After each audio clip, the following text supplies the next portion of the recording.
Welcome back. Are you wondering why we may need test scripts when we already have test cases? That's a fair question, so let's consider it. First, the degree of detail you may have in a test case or test script may be determined by the makeup of the testing department.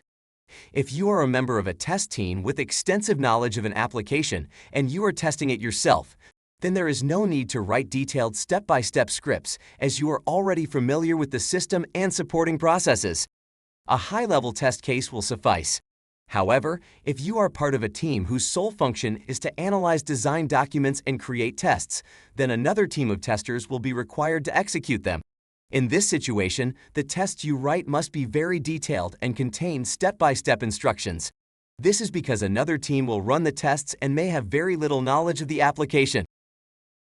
Similarly, if a new piece of functionality was developed and the tests were complex, you would be inclined to write test scripts rather than high-level test cases. Going back to our satellite TV packages, let's write a test script based on one of our customer order scenarios.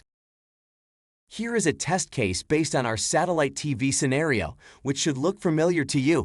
It's for a new customer who wanted the basic satellite TV package with the sports channel and movies channel. And there were 3 objectives or expected results for us to check. Let's write a test script from this information. First of all, we need a unique test script ID. We already have a reference number from our test case. It's simply called test1. So let's use that. Next, we need to add the summary, and we can also use the example from test1. Let's do the same with the test objectives. Does all this look familiar? It should do, because we now have the same information as the test case, but it's not enough for someone unfamiliar with order management. So let's add some more detail. Next, we look at prerequisites, which are sometimes referred to as preconditions. For instance, have the tariffs for the satellite channel been loaded, and are they correct and ready for us to select? Also, does our user ID have the correct permissions to place an order? Finally, there is a section for environment. The test team should have their own test environment to work in, and it could be called anything. In our example, we will call it Team 1 Test Bed.